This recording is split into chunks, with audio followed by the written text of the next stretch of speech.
Ako si Benjamin Elmo S. Repolyo.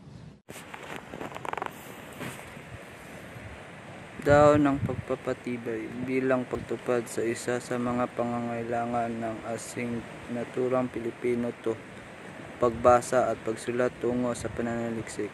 Ang pamanahong papel na ito na ipinaggatang epekto ng paggamit ng e-learning sa pag-akademikong performance na bachelor sa agham ng kursong Transportasyong Pangdagat BSMT at bachelor sa agham ng Inhinyerong Pangdagat BSMARE ay inihanda at iniharap ng pagkat ng mga mananaliksik na binubuo ni na Kuli Kent B. Pacong, Jun Lee E. Inopia, Mark Andre Kisil July, Manahon J.B.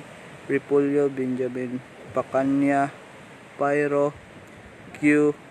Bisaya April Joy, Ilagor J.R. Melvin C. Tinanggap sa ngalan ng kagawarang ng Pilipinong Bachelor sa agham na ng Transportasyong Pangdagat BSMT at Bachelor sa agham ng Inhinyerong Pangdagat BSMARE Negros Maritime College Foundation Incorporated.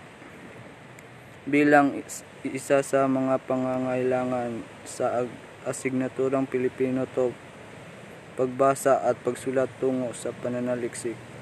Dr. Seth De La Cruz, Fopalan, Guro. Treatment ng datos. Ang mga datos na makakalap namin mula sa mga respondente na tumutungon sa aming katanungan ay ipagsasama o itali. Ang mga datos na ito ay magsisilbing kasagutan sa mga katanungang inilahad ng pag-aral. Ang mga resulta ay ikumpara ayon sa pagkakaiba ng mga kasagutan. Ang mga datos na makakalap ay isasalarawan gamit ang bar graph upang organisadong ilahad ang mga resulta. Ang formularyong gagamitin sa pagkuha ng porsyento ng tungo sa bawat tanong ay porsyento